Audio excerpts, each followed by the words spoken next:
In tonight's Veterans Voices, a homecoming delayed for 8 decades. But World War II soldier from Chicago has finally been laid to rest after being killed in action in 1943. U.S. Army First Lieutenant Ed McGuire's long journey highlights the remarkable work being done to bring missing service members home. As WGN's Mike Lowe now reports.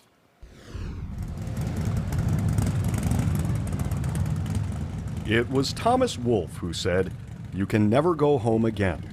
It took nearly a century, but U.S. Army First Lieutenant Ed McGuire finally proved that wrong. And so did this community. Citizens standing there, hand over their heart as the American flag in the hearse goes by. Lining the streets to welcome a war hero back to Chicago. That sense of community that makes this country great. On a late October Saturday morning, McGuire's remains finally returned from World War II, 80 years after he was killed in action. Ready, step. The story of how he got here stretches across 3 continents, 8 decades, and a lifetime of questions.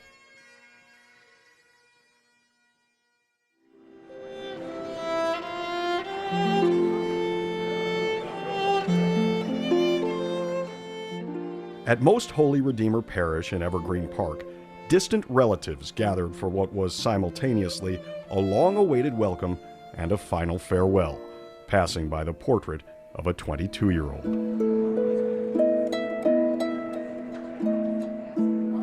Who volunteered to serve his country during the Second World War. Volunteered for the mission that took his life. God is my shepherd, so nothing shall... None of those who attended the funeral ever met McGuire, but there is no doubt they knew him. I'm the oldest of my Uncle Ed's 6 nieces. My father was Bill McGuire, his younger brother. My grandma McAuliffe talked about him all the time. She said that he was sharp, funny. There was this picture of him in his leather jacket, and there was a snowstorm going on, and he had this just sheepish smile on his face. McGuire's name is now etched on a memorial at Mount Carmel High School. He graduated in 1939 with the dream of becoming a teacher. He was a 20-year-old college student when Pearl Harbor was attacked. That day, his plans changed, along with thousands of others. He enlisted in the U.S. Army Air Forces, now known as the Air Corps, and volunteered to become a pilot. He was so young. He needed his parents' permission. On August 1st, 1943, the Army sent 177 planes on a daring mission, a bombing raid meant to destroy the oil refineries in Ploiești, Romania. The objective, to cut off the critical source of fuel for Hitler's war machine. McGuire was the pilot of one of the B-24 Liberators in Operation Tidal Wave. It was one of our big chances to strike at the Third Reich's major petroleum refinery complex. And if we could do that, we could hopefully shorten the war. But the Germans had deciphered the American code and knew the attack was coming. Tidal Wave was a bloodbath, one of the deadliest air battles in history. Great number of casualties, loss of planes that occurred on this battle. 53 B-24 bombers were lost, and more than 500 Allied airmen were captured, wounded, or killed in the cauldron of Ploiești. McGuire's plane took enemy fire almost immediately, according to the 3 survivors who were on the plane with him. One of the remarkable things is after his plane was hit, he was able to gain altitude. In doing that, he exposed himself to enemy air fire for a longer period of time. He was able to take his plane up 200 feet so that 3 of his crew could parachute out. And they actually were among the witnesses that knew the plane really had crashed in flames. In the devastating aftermath, McGuire's remains could not be identified. And I think that was, to us, the greatest mystery. It was assumed he was buried in a mass grave in Romania. After the war, the American Graves Registration Command disinterred all American remains and brought them to Belgium.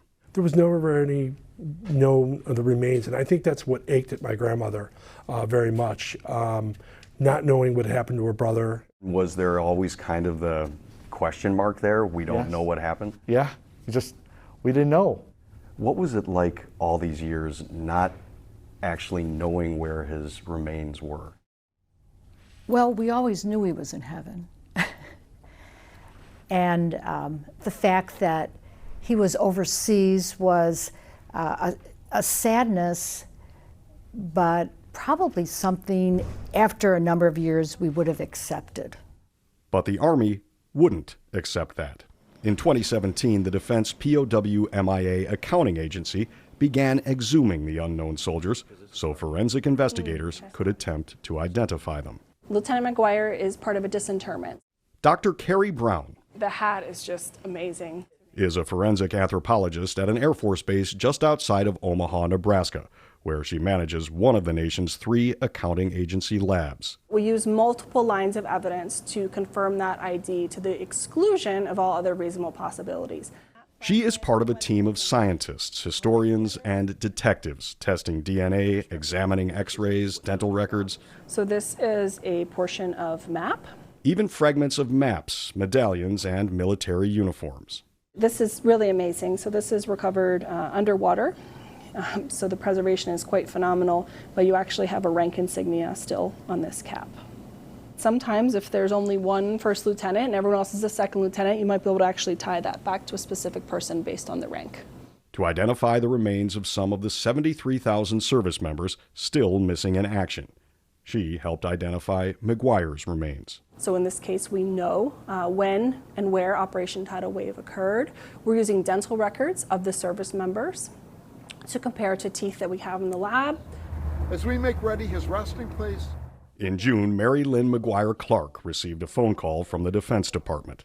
I can't tell you how amazed I was to learn that they had identified him. First of all, I'm a very suspicious person, so I was like, this doesn't sound accurate. But then the more and more I heard about it, I thought it was the most remarkable thing I've heard in a long time. You know, one of the things is, the military always says, let's not leave one man behind. And this is one of those true instances. After the long journey home, his remains arrived in Chicago with a military honor guard waiting at Midway International Airport. The Lord lift up his countenance upon him and give him peace. Days later, McGuire was laid to rest with full military honors.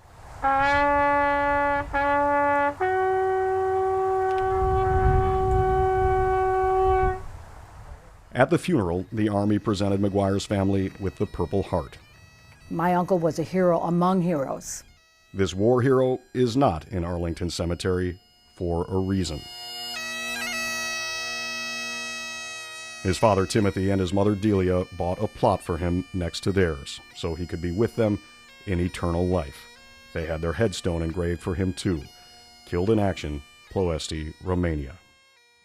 On behalf of the President of the United States Army, and a grateful nation, please accept this flag as a symbol of our appreciation for your loved one's honorable and faithful service. Thank you. Thank you very much.